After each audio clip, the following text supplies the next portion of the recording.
No witnesses for the defense's case, more digital evidence of prostitution and sex trafficking, and new audio messages from the man at the center of this federal criminal case, Sean Diddy Combs. It is a full recap of day 28 of the trial. Welcome to Sidebar, presented by Law&Crime. I'm Jesse Weber. All right, so let's talk about what happened today in court, day 28. Let me bring back in Law&Crime's in-court reporter, Elizabeth Millner, who's been there every day for all of the testimony, all of the action. Elizabeth, always great to see you. Thank you so much. So first up, we found out about scheduling, right? We found out when both sides are going to be finishing up, when the jury might be handed over the case. We even found out how long each side's going to have for closing arguments, which, by the way, I will tell you, I think it's one of the most important parts of this entire trial, given how complicated it is and how many different elements there are and how much the jury has to consider, and putting it all into context. Closing arguments so important. So what do we learn about scheduling?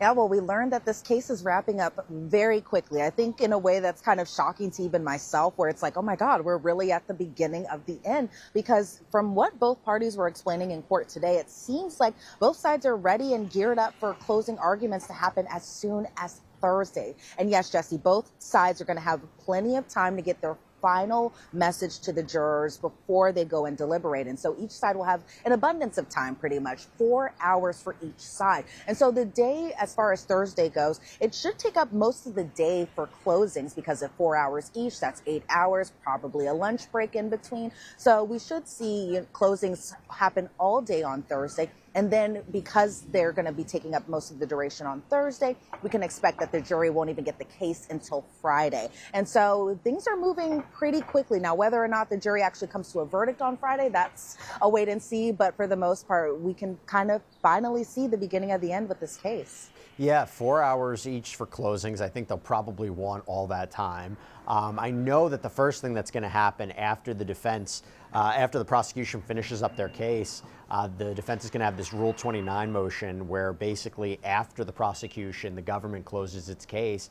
They basically say, Judge, there's nothing for the jury to consider. You look at everything that was presented. You have to enter a judgment of acquittal on these charges because the evidence presented is insufficient to sustain a conviction. Probably not going to be successful for them. And then you move into the defense's case, which, by the way, we found out about that too. I mean, there was a point when we thought the defense was going to call a number of witnesses. Is that not true anymore? Are they not calling any witnesses? Are they just putting on, what, exhibits or something? Yeah, it seems like there was kind of a lot of mixed messaging this morning in terms of whether or not the defense will call witnesses or whether or not they'll just put in a bunch of exhibits, and that'll kind of be the most of their case in chief. But from my understanding of it all, they still plan to call at least maybe one, maybe two witnesses. That is my understanding of everything. I know a lot of people would rather this case kind of wrap up and everything quickly, but it seems, again, from my understanding, that the defense at least plans to put on a couple of witnesses. Now, whether or not one of those witnesses is Sean Combs, I doubt that's going to happen, mainly because they plan on summations or closing arguments to be happening on Thursday. But initially, Jesse, they had kind of, I wouldn't say a laundry list, but they had a long, lengthy list of witnesses that they were possibly planning on calling. Now, obviously, that dwindled all the way down. And then initially, when we were kind of getting towards the end of the government's case, the defense was like, okay, we plan on calling Dr. Bardet, we plan on calling Vashta, we plan on calling another witness. And then it seems like that three-person witness list already trickled down probably to maybe one or two of those folks, possibly Vashta Dunlap, possibly Dr. Bardet. So we'll wait and see when the defense takes over for their case. But for the most part, it seems like the defense case isn't going to be lasting as long as they initially anticipated, when they initially thought it would be at least maybe 2 to 5 trial days. It seems like for the most part, it'll be just a day, maybe even a day and a half.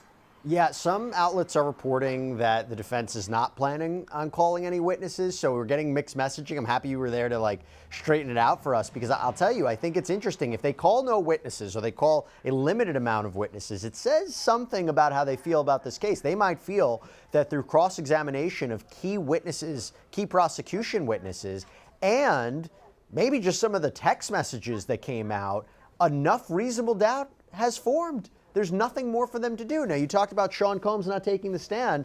Yeah, as of right now, based on the scheduling, doesn't appear he's going to take the stand. However, he could wake up tomorrow. It's his decision and his decision alone. He could wake up tomorrow and say, no, I want to tell my side of the story. His attorneys can't stop him. he will take the stand. It's up in the air, probably not going to do it, particularly after the scheduling today, but we'll see. I've been shocked before. Maybe I'll be shocked again. Now, after all the scheduling, now after what we can anticipate for the rest of the week, we saw the continued testimony of this special agent for Homeland Security investigations, this summary witness, literally summarizing or condensing a lot of the digital evidence in this case. And it seems to me that the prosecutors are really trying to illustrate that the connective thread, this connective thread with Sean Combs, his associates, and Jane, alleged victim 2 in this case, to set up all of these wild king nights. So you're really placing Sean Combs in the middle of it. Not that he can't say, oh, I don't know what was being set up on my behalf. I showed up at a hotel room and I'm shocked to find what I found. Not so quite. And it's either that he was an integral part of this, assuming at the very least these were sites of prostitution, which is, transportation to engage in prostitution. The allegation being that he transported sex workers and alleged victims for the purposes of sex work, or at the worst case for him, that these are sites of sex trafficking. So Elizabeth, before we even get into the audio tapes of Sean Combs, I want to ask you about that separately. So I understand more flight records and the payment of travel. This was all discussed, as well as setting up the rooms for these sexual episodes, right?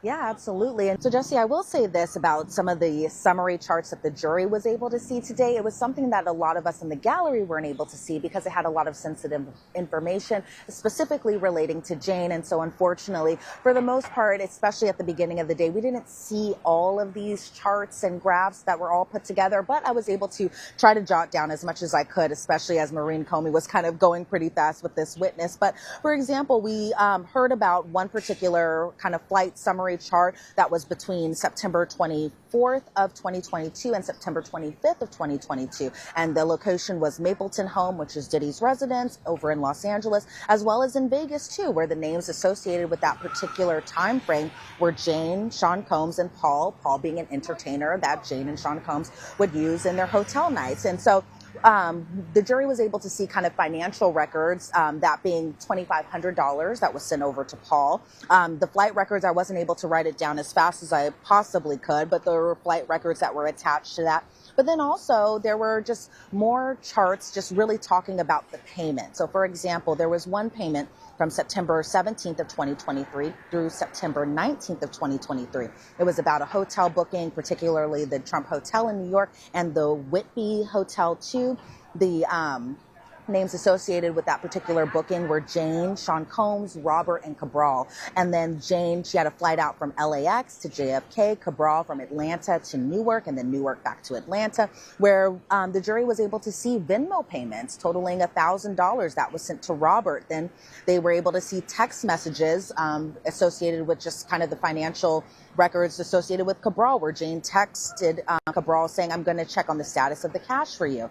Then we see more things, or we hear about more charts that have to do with Jonathan Perez, one of Sean Combs' assistants, Jane and Cabral. It was assigned to the Trump Hotel, room 0508. The arrival date was around that same time frame, September 17th of 2023. And then the payment method was an Amex, and the account holder, that being Sean Combs. And so the jury was able to kind of see all of that, including an American Express credit card bill where there was a charge for the Trump Hotel for $2,597.11, another charge for $2,490.17.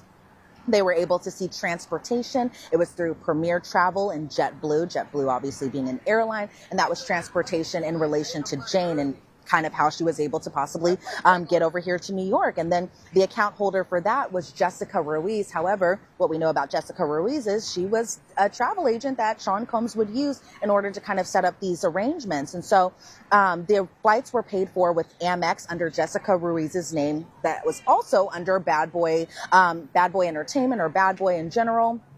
Then there were just more records for the flight for Cabral, again, around the same time frame, that being September 18th of 2023 through September 19th of 2023. The account holder was under Jane's name. However, there was a wire transfer to Jane Doe from Sean Combs. And so I think that was another kind of point where they were saying, even though the account holder might be assigned to Jane, the money that was coming in, according to the government, was first coming in through a wire transfer from Sean Combs, so that way Jane was able to book this flight or get whoever over to wherever they were going to be in terms of planning for hotel nights. And then there were emails even between Robin Greenhill to Team Combs, where Robin sent a screenshot where the message included in that particular screenshot was, "Hey, please send Jane $5,000." And so the jury was able to see even more charts of services that were received from Brendan Paul, Cabral Williams, travel agency charges, other charges, including just to hotel rooms. And so it was a lot of just charts, first of all, but also just a way for everything to just be in one place in terms of if the flight was booked for this particular date, here are all the financial records associated with that. And it seems like from the government's kind of argument about this all is that all roads kind of lead back to Sean Combs in terms of who was the one paying for all of this to be happening, all for the entertainers, and even in this case for Jane to be coming out to these hotel rooms, and in this case, New York, but also in other places like Los Angeles and Vegas too. Hey, I want to take a quick minute to thank Upside for sponsoring our coverage of Sean Diddy Combs' trial. Now, Upside is amazing. It is a free app that gets you cash back on daily essentials like gas, groceries. I pump my gas, I can use Upside. I go out to lunch, I can use Upside. Maybe I get something at a convenience store, I can use Upside. And why not get cash back when doing all these things, right? And yes, this is actual, real cash back. It's money that appears in your Upside app that you transfer right into your bank account. So once you have the free Upside app, you claim an offer for whatever you're buying on Upside. You pay as usual using a debit or credit card. You follow the steps on the app, you get paid. So to find out how much you could earn, click the link in the description to download Upside or scan the QR code on screen, and make sure to use our promo code LC Sidebar. You'll get a special one-time offer of 35 cents back on every gallon on your first tank of gas. That's promo code LC Sidebar for a one-time special offer of an extra 35 cents back on every gallon on your first tank of gas. What a day. From the government gutting a portion of their case against Diddy to both sides battling it out over the law before closing arguments, we're going to break down everything that happened in day 30 of the Sean Combs criminal trial right now. Welcome to Sidebar, presented by Law&Crime. I'm Jesse Weber. On the eve of closing arguments in the Sean Diddy Combs federal sex crimes trial, we had another interesting day, day 30, a day that started out with rumors and reporting that charges were dropped against Diddy. That is not accurate. That's not quite what happened. There's also this talk about a constitutional challenge. Both sides, the judge working out the final jury instructions for the jury. This is important. This is the law. This is the rules that will govern the jury's deliberations. Very important in a complicated case like this when you have charges of racketeering, conspiracy, sex trafficking, transportation to engage in prostitution. A lot of elements, a lot of factors, a lot of requirements to find Combs guilty of each charge. It's quite complex. It's a battle between both sides, what the language is going to be and what the language is that the jury will hear. And I think the jury will actually probably have to take some time during deliberations to even figure out what these jury instructions mean before they even start deciding the case. And again, we anticipate closings tomorrow, probably going to extend into Friday too. In fact, we learned a little bit more about that today too. Prosecutor Maureen Comey even said that the jury may end up not even starting their deliberations till next week, till Monday. But let's talk about what happened today. And for that, let me bring in Law and Crimes reporter Elizabeth Millner, who has been in that courtroom all day. For everybody who knows, we're recording this right now at like almost 8 o'clock at night. You have been in the courtroom all day. It's been a very, very tiring day, Elizabeth, but great to see you. I have to ask you about the beginning of the day. When we woke up, we found out the government filed this letter regarding jury instructions. And remember, to prove racketeering conspiracy, the government needs to prove at least two underlying predicate crimes, essentially. There's arson, there's forced labor, there's kidnapping, there's bribery, there's witness tampering, all to support this idea of there was a criminal enterprise and that Combs and others engaged in a pattern of racketeering activity, a pattern of illegal activity. But then we get this letter from the government, and it says, quote, the government has removed instructions from the charge related to attempted kidnapping under both California and New York law, attempted arson under California law, and aiding and abetting sex trafficking. The government is no longer planning to proceed on these theories of liability, so instructions are no longer necessary. So people might be thinking, oh my gosh, they dropped those underlying crimes, right? Problem is, if you go to the indictment, the latest indictment, for kidnapping and arson, it specifically lays out multiple theories under state law. So there's the actual crimes themselves. It's kidnapping and arson, but there's also conspiracy to commit arson, kidnapping. There's aiding and abetting kidnapping and arson. There's attempted kidnapping and arson. So my initial thought is maybe they're not getting rid of arson and kidnapping as a whole, but only those specific theories, meaning we're arguing Combs engaged in conspiracy to commit arson, but not attempted arson. And remember, this all relates to the testimony of Kid Cudi, Capricorn Clark, Cassie Ventura. That's what we talk about with kidnapping and arson. So, Elizabeth, did you hear anything today in court to provide any kind of clarity on whether arson or kidnapping are still part of this case? Yeah, I was expecting to hear just something along the lines of that. And, you know, with the government and the defense going just so fast in their arguments, I was really thinking, oh my God, did I miss them talking about this? But I don't think they even really touched upon this issue when court began finally at 3:45 today, because initially it was going to start at 12, then it was going to start at 2, then it was going to start at 3. Then the defense needed a little more time to read some things through. So then it started at 3:45. And so just as far as, you know, because a lot of people have been like, oh my God, charges are dropped. Oh my God, this case is over. The government, like, it wasn't any of that. Because to your point, Jesse, the government said in their letter it was only applying to attempted kidnapping under California and New York law, attempted arson under California law, and aiding and abetting sex trafficking. But as far as just a big moment, as far as them going into maybe more layman's terms on just what this all meant, they didn't go into that, and it was kind of disappointing. I was hoping they would kind of speak more about that, but really they were just going over these proposed instructions one by one by one, page by page by page. So, okay, look, we'll find out tomorrow. I still think arson, kidnapping are a big part of this case. They spend so much time talking about the firebombing of Kid Cudi's car, talking about whether Capricorn Clark was kidnapped in different instances, whether or not Cassie was kidnapped in the 2016 video. So I'm sure it's still part of it, but we'll see. Okay, there was a big delay in court. You talked about it. Did I hear this right? It had something to do about, what, a constitutional challenge? I mean, something was going on with the attorneys and the judge. Did you find any clarity about that?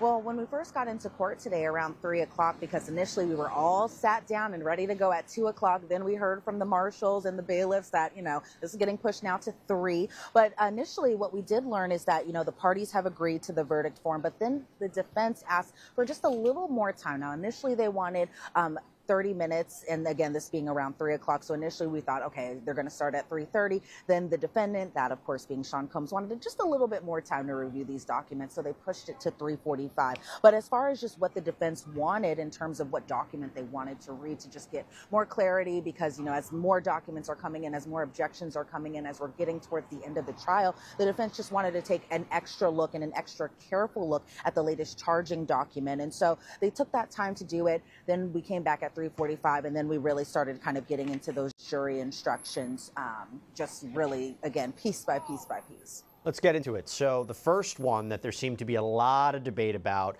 not surprising, one of the most complicated charges of this case, racketeering conspiracy. There are a number of different parts to this. What did they say? Did they come to a decision about what is conspiracy? What is a criminal agreement? What is a criminal enterprise? Some of the big highlights that you saw between the prosecution and the defense, and do we have any kind of answers as to what the jury is going to be instructed regarding the top charge in this case, the charge that carries up to life in prison?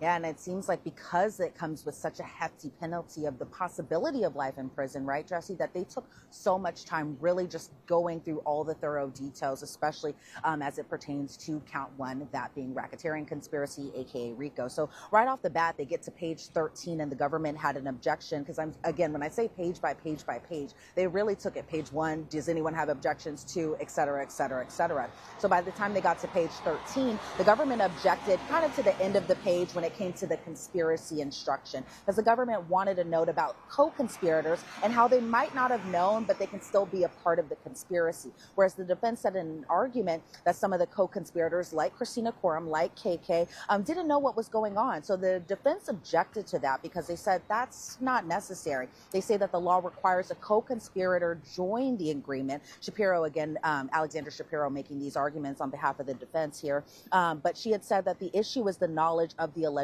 conspiracy. So what ended up happening is the judge overruled the government's objection, and he said that further clarification can be addressed in closing argument. So then the defense had an objection to that same page, but then a different line where the line was in reference to actions speak louder than words. And the defense says it makes it seem like circumstantial evidence is more important than direct evidence. And so the judge says that he will change the sentence in context of conspiracy actions may speak louder than words. So again, this is all about the language here, where they're just adding little things here and there where it doesn't seem either prejudicial to the defendant, or that way they can make it very simple for the jury to really kind of understand this. So even in terms of just adding that little word like may is going to be added to those jury instructions. But another thing that they were really kind of talking about was the fourth element of RICO, because the government is saying that, it's more accurate to talk about the agreement of affairs. And their proposal was that the elements reflect the defendant knowingly agreed with co-conspirators, knowingly and unknowingly. And the defense was like, well, that actually goes to the fourth element. And then the judge ended up overruling the government's objection because it says it kind of conflates with the first and fourth element of RICO. Truly, it was a lot of legalese that they were kind of spelling out there. And so even in terms of just, again, it seemed like most of their arguments, especially in the first part of court today, was really just about RICO and the co-conspirators. So the defense had an objection to a line that said that the person must be common to the group as a whole. And they were saying the government is conflating things, that the purpose has to be a common purpose. There's a lot of case law about the common purpose. Again, the defense making this argument. The judge said that the proposed language might confuse the jury, and that common purpose could be a number of different things. And so Alexander Shapiro asked if this could be added. The purpose must be a common purpose and can't merely represent one individual's own self-interest. So they were just talking about adding, if not shared, as the group as a whole. And then the government's like, okay, well, I don't think this is an instruction that should be received, and they don't agree with the case necessarily cited.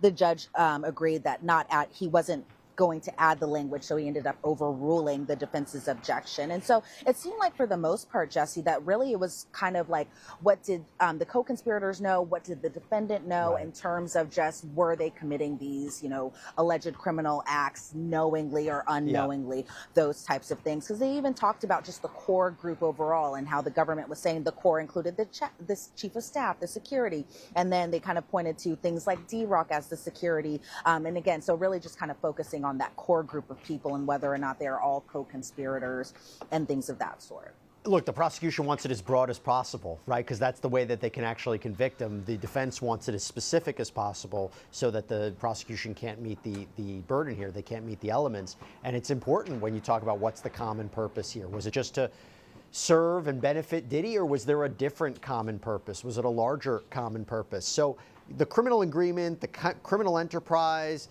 the common purpose, that's all one part of racketeering. Then I mentioned you have these underlying predicate crimes. I understand today that was a big point of discussion too, right? What about forced labor, maybe not arson, kidnapping, but forced labor, maybe bribery or tampering with a witness. Any highlights from what we should be thinking about in terms of the underlying predicate crimes the prosecution has to prove as part of RICO conspiracy?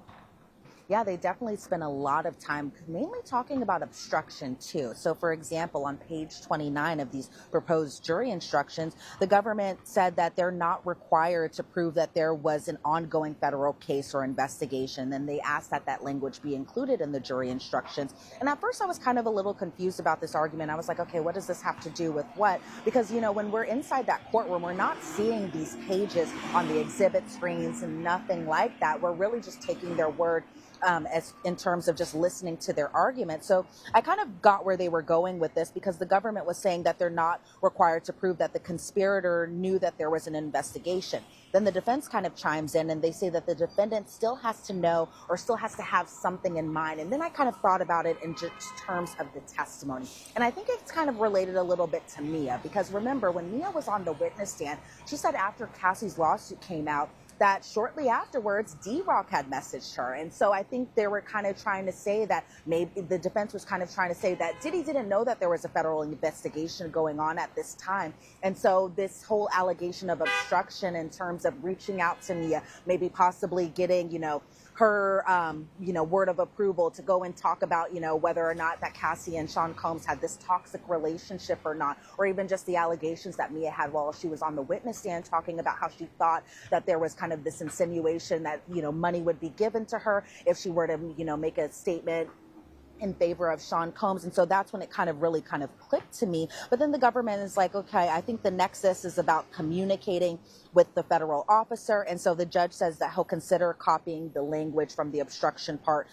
into this particular part of the jury instruction. Then when we talk about forced labor, when they were talking about forced labor, the government objected to some lines just including that labor services include sexual services. And they say it's supported by the R. Kelly decision. So the government says that they will argue that sexual labor falls under the statute. And they said that we need to make it clear to the jury that this is a different kind of labor and it falls within labor and services, where the defense says clearly sex trafficking can fall under forced labor. And they pointed to their motion for acquittal argument that they had made just yesterday. And so the judge ended up overruling the government's objection because he said that the concern is that the jury may be confused that sexual services automatically count as laboring services. And so the government will have a chance to argue about this during their summations, aka their closing arguments. And so then there was just again the legalese as far as the defense objecting to lines about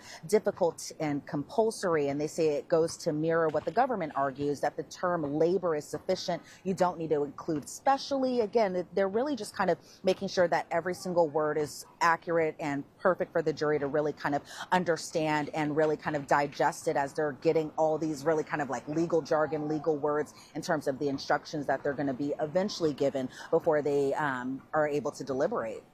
Hey there, everybody. So I want to thank Morgan & Morgan for sponsoring this episode of Sidebar. Always love talking about them. Now, here is the incredible thing about Morgan & Morgan, and one of the reasons why I like talking about them so much. Hey, say something about our big wins. You're not supposed to come on camera.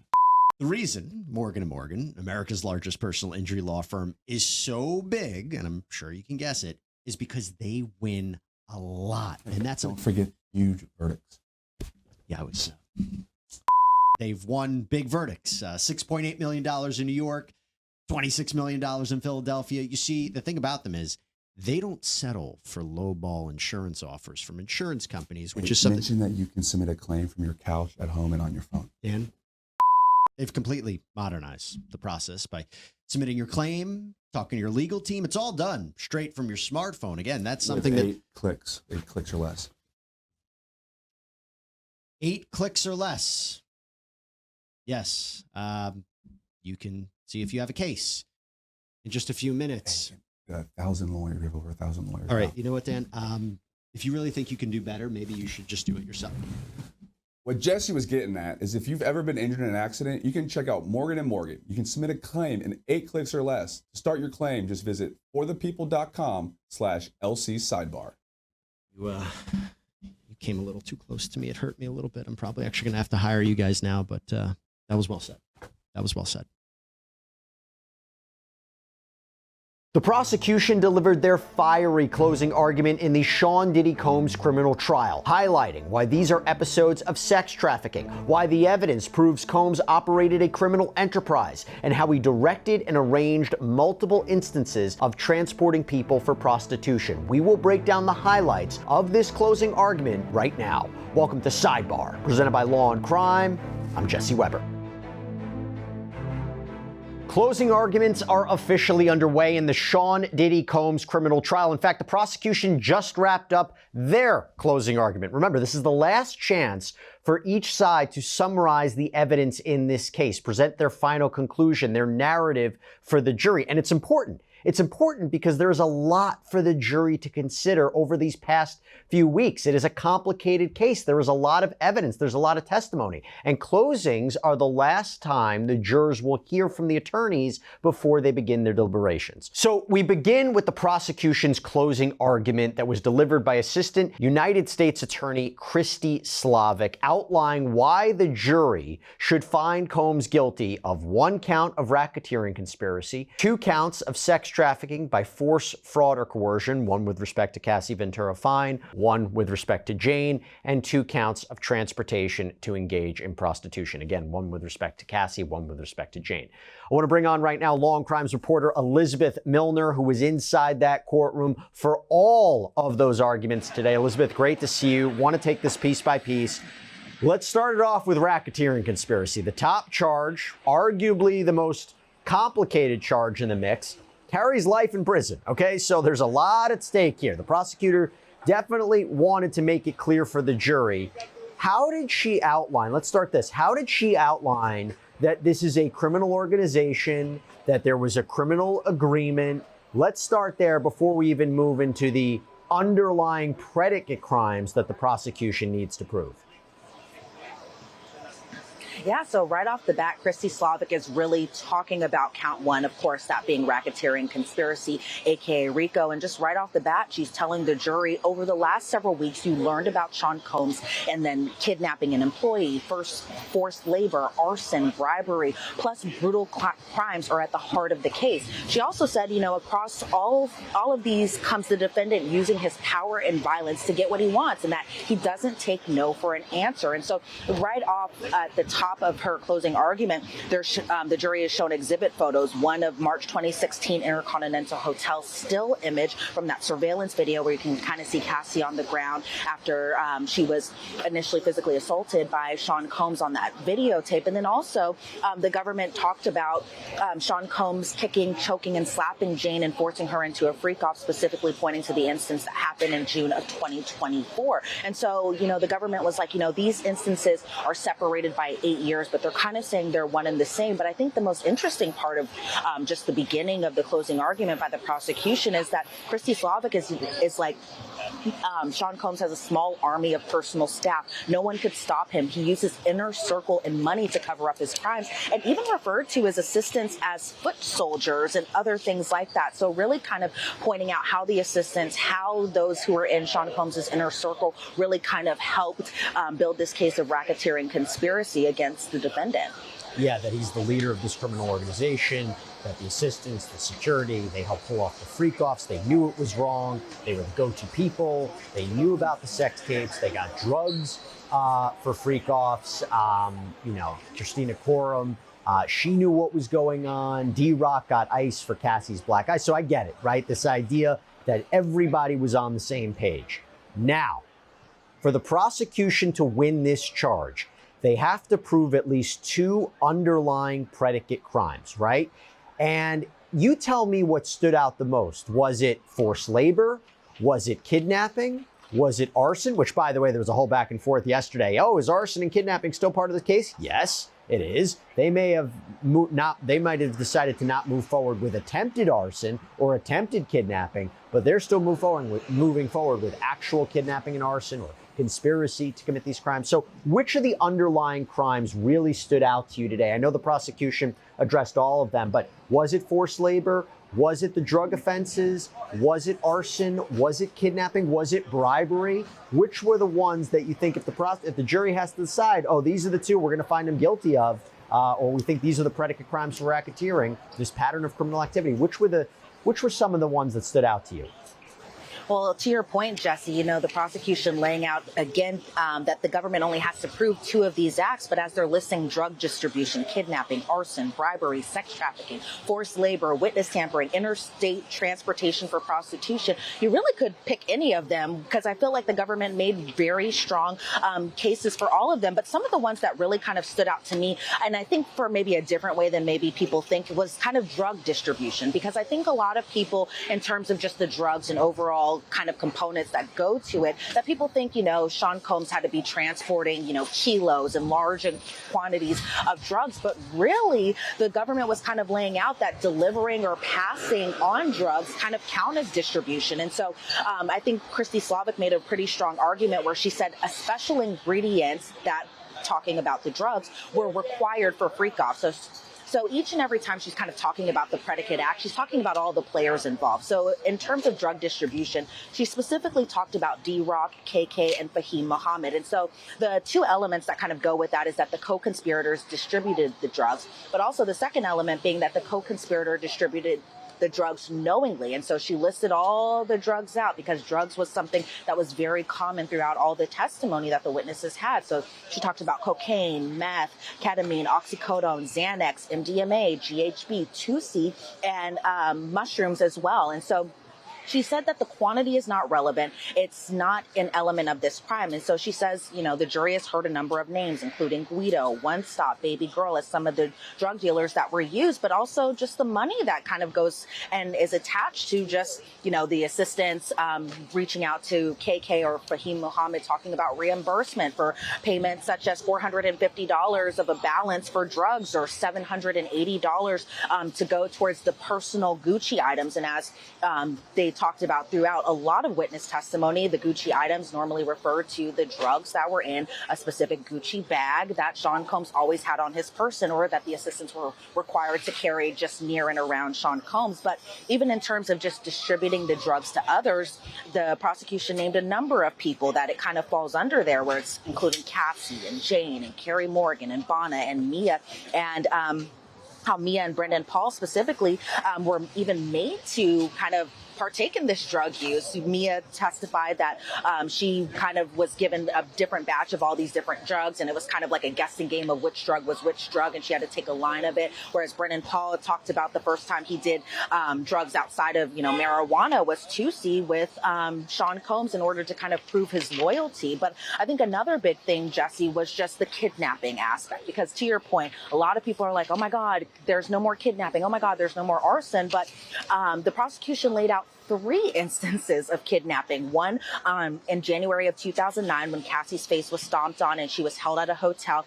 because Sean Combs got upset that she was talking to a producer, and Cassie drunkenly punched Sean Combs in the face, and then he physically assaulted her, and that Sean Combs forced her to stay in a hotel for a week, and that Bonds, the security guard, told her that she couldn't leave that hotel. And so the prosecution was like, Cassie didn't consent to staying at the London hotel during this particular alleged incident of kidnapping. Then there was another time where they brought it back to 2004 here in New York City with Capricorn Clark and the lie detector test after the jewelry went missing, and how the government said a person restricted victims' movements by confining her to a place. And so the prosecution laid out that the man who administered the test said if she refused, she would be thrown in the East River. That was something that Capricorn Clark had even testified to. And then obviously the biggest instance was December of 2011 with the whole Kid Cudi kind of aspect, where Capricorn Clark says that a gun was pointed at her face by Sean Combs. She was forced into this car and was driven over to Kid Cudi's home, all because Sean Combs was upset that he being Kid Cudi, was seeing Cassie Ventura fine. But that Capricorn had even testified again that Sean Combs held a gun at her. She didn't want to go with him, and that all the players involved with that particular instance of alleged kidnapping was Capricorn Clark, Rue, who was a security guard, Sean Combs, how they drove over to Kid Cudi's home, and Capricorn Clark didn't consent. Now, obviously, Jesse, there's a number of other interesting points where you talk about bribery and other things too that are very interesting, but those to me are the ones that definitely stood out the most. Yeah, bribery. Eddie Garcia, the hotel security guard who was allegedly paid $100,000 that he split with others to hand over the videotape of Sean Combs reportedly beating Cassie. I thought that was a significant point. Forced labor, the idea of Mia, this personal assistant, being allegedly sexually assaulted by Sean Combs, but also the idea of the 2 main alleged victims in this case, Jane and Cassie. They were forced to perform sex acts, right? This forced labor concept. So let's talk about Jane and let's talk about Cassie. Let's take it piece by piece. They each make up, as I said, individual sex trafficking counts and individual counts of transportation to engage in prostitution. But when we talk about sex trafficking by force, fraud, or coercion, let's talk about Jane. What did the prosecutor say today in closing arguments to say that Jane is a victim of sex trafficking by force, fraud, or coercion? What did she say about that? Well, I think, Jesse, the sex trafficking aspect, as it specifically pertains to Jane, is pretty interesting because the government says you only have to find one instance of sex trafficking. So sure, the government has a very long list of all these different flights and locations and hotel rooms, all to kind of point out that all of these instances of hotel nights were possibly alleged sex trafficking, but only the jury has to find one particular instance, and then the defendant, in the perfect way the government probably wants, is guilty of sex trafficking. trafficking. But as it comes to Jane, and by the way, whenever they were talking about Jane, the gallery screen that we're able to see that kind of shows the public and the media and everyone who's sitting inside the courtroom, that was completely shut off. So only the jury is seeing these particular exhibits, the text messages, the photos, as it pertains to Jane, mainly because, you know, of Jane, she testified under a pseudonym and they just want to protect her privacy just a little bit more. But in terms of just the different stages of sex trafficking, the government said that the first stage was Jane kind of learning about the drugs and the outfits and putting pornography on, because they were saying that Sean Combs kind of groomed Jane into sex trafficking. So they say that first stage, again, being the drugs, the outfits, putting pornography on, something that kind of Diddy enjoyed according to her testimony. But she said the second stage was the fantasy talk, and how the fantasy talk kind of pertained to Jane with other men, and that Sean Combs made it happen eventually. And then that third stage was using a payment of rent, because as we know, Sean Combs was paying for her rent $10,000 a month, which we learned during the trial that he's still paying for even at this time, but that payment of rent was used as leverage. And so Chrissy Slavic is like, he reminds her he can take things away from her anytime that he wants to. And so the government said that the hotel nights weren't about what Jane wanted, it was about what the defendant wanted. He made Jane sext with the entertainers because, as the defense kind of pointed out, using Jane's messages kind of in a way against her, we're saying, okay, hey, look, she's reaching out to these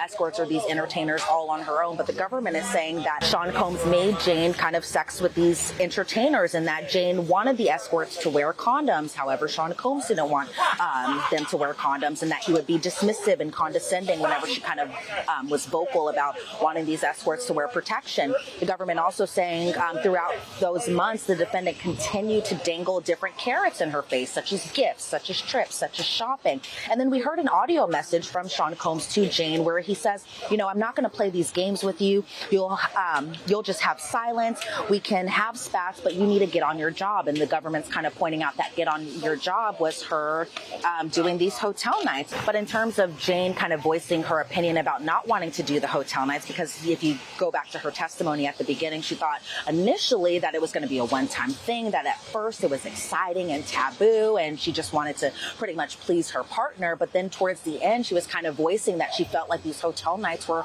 all that she was used for, and that she said she was saying these things about voicing her opinions, that she was saying it for months, even prior to Cassie's lawsuit, where the jury was able to see some messages from Jane to Sean Combs where she says, I feel like I'm reading my own sexual trauma. On 2 of my birthdays, you forced me to perform with with entertainers.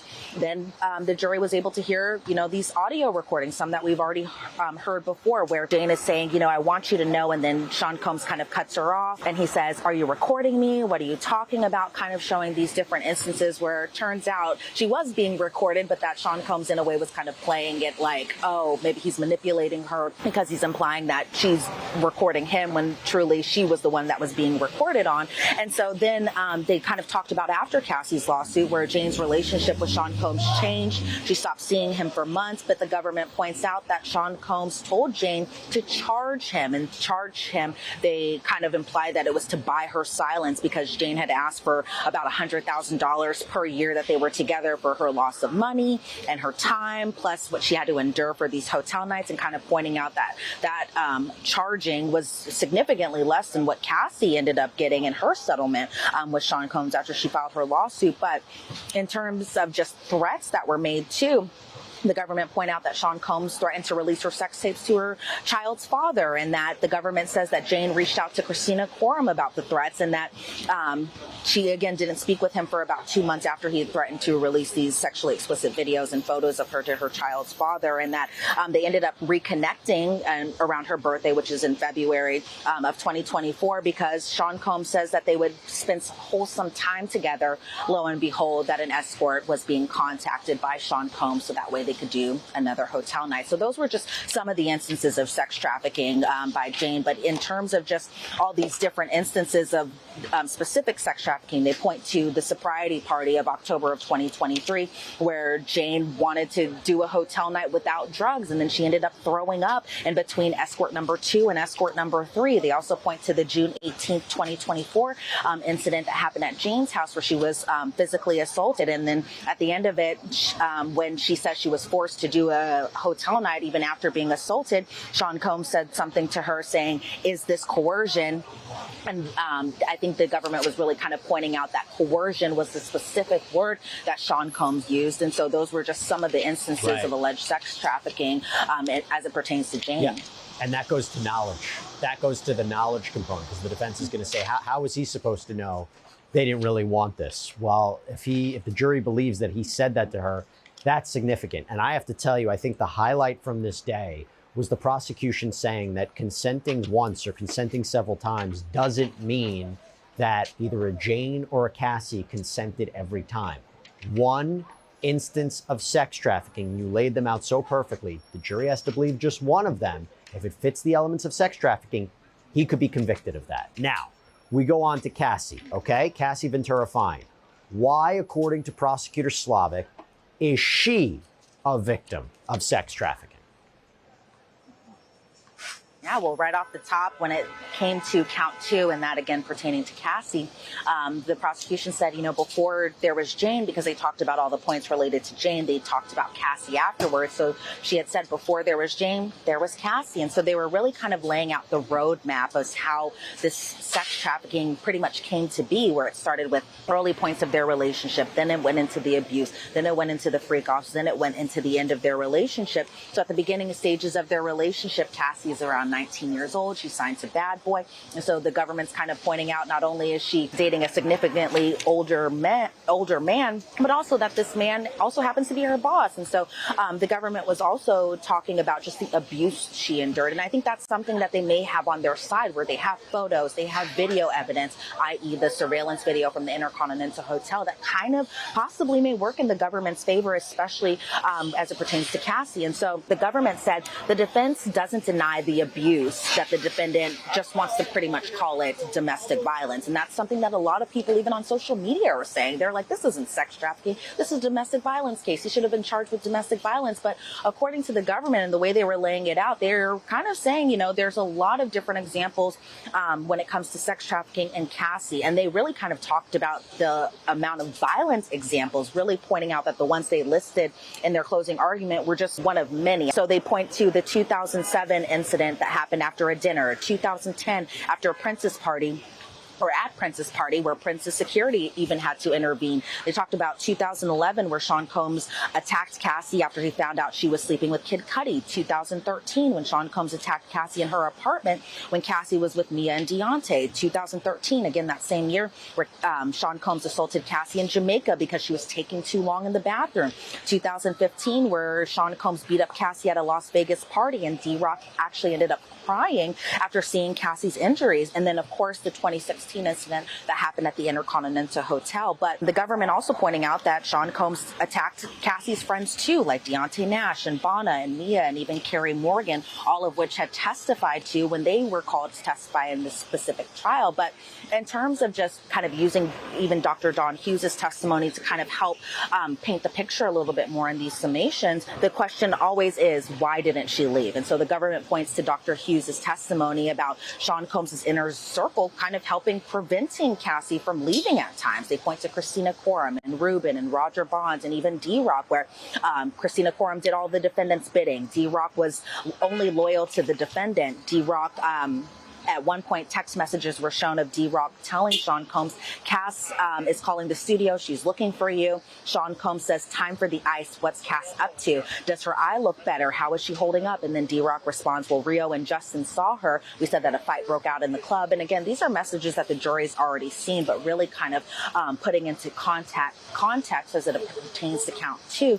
And then, of course, the freak-offs. And so the government really was talking about how over the course of their relationship, there were hundreds of freak-offs. I mean, the two were together for 11 years on and off, but the government showed text messages where Cassie said, I love our FOs when we both want them. And so I think kind of pointing to, Cassie initially consented to doing this, but towards the end to her testimony and even pointing back to her lawsuit, just because she agreed to do it once doesn't mean she agreed to do it every single time, every single instance. And she even said that she had to do these freak-offs while she was on her menstrual cycle, and she had a UTI, and how escorts urinated in her mouth. And the government says that you being the jury, don't have to prove every freak-off was sex trafficking, just one. And so they said it's not an all or nothing thing. It's really just that one instant that could possibly make him guilty of sex trafficking. And I will tell you, I thought it was brilliant for the prosecution to sprinkle in the testimony of Dr. Dawn Hughes to explain what sometimes would look like inconsistent behavior of a victim, to explain why this happens. And so to keep bringing her up at certain critical times as they talk about Cassie, very, very important. Now I want to move on to the final charges. So we got transportation to engage in prostitution, which I have said feels like the most straightforward charge. Prosecutors have to prove that he literally transported not even sex workers. They don't even have to be prostitutes, just men across state lines for the purposes of sex work. That's it, right? Transporting them and the alleged victims for the purposes of sex work. I think they even highlighted today, you don't need force, fraud, or coercion. You don't even need really consent. So what did she say about transportation to engage in prostitution? Well, I think a lot of people have to remember that that goes to count 3 and count 5. Count 3, again, going to Cassie, and then count 5 going to Jane. So he's charged 2 different ways with this. And then it also kind of falls under count 1 with RICO conspiracy too. But in terms of count 3 related to Cassie, the government says that the defendant told Cassie to book travel for these escorts, and that these escorts would travel to places like Ibiza, as an example, or New York City. And so they kind of brought back that flight summary chart again, something that I think kind of works in their favor, because the jury can take this back when they go to deliberations and really see everything kind of laid out in a way like a roadmap. And so they point to one specific instance starting in August of 2009, August 26th of that year, where Sean Combs coordinated with Jules being the escort that Cassie and Sean Combs used often during their freak-offs, but I think also notably, he was the escort that was inside that hotel room during the March 2016 incident at the Intercontinental Hotel. But in terms of just transportation to engage in prostitution, they brought up flight records, including a $419 flight to get Jules over to New York City from Los Angeles, also a $220 limo service that was also paid for by Sean Combs, and that Sean Combs even texted Jules that he'll tip him more if he can make it out to New York City, because again, he's traveling from LA. So there's the transportation right there. And then the government points to the defendant paid for Clayton Howard, aka Dave, another escort that was used to fly him to Los Angeles from New York City. And so the government, again, relying on that flight records, that summary chart that was shown kind of towards the end of the trial, just saying that the defendant is guilty on count 3 in every single one of these instances. And it's a lot of instances on that specific chart. And so as it pertains to count 5 in relation to Jane, the government says that the defendant transported escorts, or entertainers, as Jane calls them, like Cabral to Miami, to Los Angeles, to New York, because Cabral is specifically from Atlanta. I think he's even named as ATL in Sean Combs's phone. And so the government said that Jane, although she set up the travel and paid for the flights for Cabral to get over to New York or Miami or Los Angeles, that she was always reimbursed by Sean Combs. They also talk about how Jessica Ruiz also, and she's the travel agent, also set up travel, because of course that's her job, but that obviously who are the payments coming from? The account holder being assigned to Sean Combs. And so the government even talked about the defendant transporting an entertainer, or Paul, somebody that Jane and Sean Combs used during their hotel nights, to Turks and Caicos. And he was traveling from Los Angeles for these hotel nights, or Wild King nights, whatever you want to call them. And so the government said the defendant directed Jane to have hotel nights with 3 escorts, that Reggie, an escort or entertainer, whatever we want to call them, that he flew out from Vegas to Los Angeles. And so the government showed text messages from Sean Combs to Bridget, who runs Cowboys for Angels. No longer Garrett, it's now Bridget who's the contact for that, according to these messages, where Sean Combs says, LOL, damn, we don't want to have a tired situation, feel me. And Bridget says, Reggie is never tired. So again, transporting Reggie over from Vegas to Los Angeles, I think it's probably one of the strongest charges that the government has, in their holster here. But of course, the way the government was laying out these closing arguments, they really kind of, if I was somebody who didn't know this case at all and I was coming in for the first time listening to these closing arguments, I feel like the government has a really strong case on all counts, not just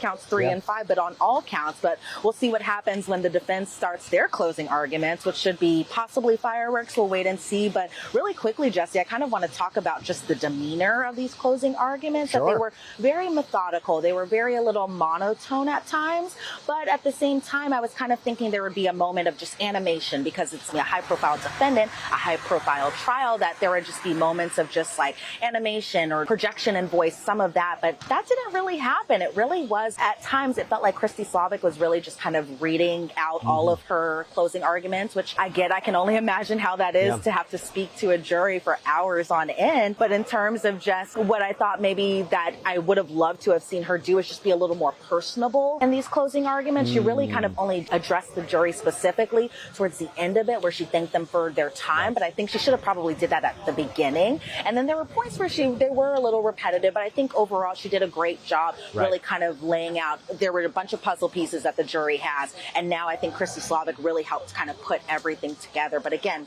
we'll have to wait to see what the defense comes up with tomorrow when they do their closings. Yeah, it seems to me, look, their main goal was condensing a very complicated case with a lot of information into an easily digestible format. And based on what you're telling me and what I've read, it seems that she did it. Now, a very sober, very serious presentation. We'll see how the jury responds to it. Real quick, before I let you go, because I know the defense is coming on tomorrow, I believe 9 a.m. with Mark Agnifilo, scheduled for 4 hours, and maybe we'll even see a rebuttal case from the prosecution, a rebuttal closing. Real quick, any reaction from Diddy or the jurors today? I think as in terms of Diddy, I think, there were times where I just kind of saw him just looking kind of towards the judge's direction, not really looking in the direction of Christy Slavic giving the closings or even the jury kind of in the jury box. But also he might have just been looking at all the presentation on kind of the lawyer's computer screens. And so there were times where I kind of saw him with his head down. He might have been jotting some notes down to his attorney, that type of thing. But there were kind of points where he did get a little upset when he was accused of raping Cassie in 2018. Right before they had broken up kind of for good. There was a point where Christy Slavic was like, the defendant is texting Cassie, "I'm sorry I raped you." And Sean Combs did kind of make like a disgusted look. So I think the defense is going to really kind of point that out tomorrow in their closing to really kind of bounce back from that. But even for the most part of the closings, I kind of saw him doing what he normally does, jotting those notes down, listening, kind of looking towards the jury to get their reaction. But I think most notably, his biggest reaction was seeing his family inside the courtroom. I think it meant a lot to him that his family was there to support him and be there for a pretty pivotal day, especially as we're getting towards the end of the trial now. We really are. Elizabeth Millner, excellent reporting as always. Really appreciate it. And that's all we have for you right now here on Sidebar. Everybody, thank you so much for joining us. And as always, please subscribe on YouTube, Apple Podcasts, Spotify, wherever you should get your podcasts. I'm Jesse Weber. I'll speak to you next time.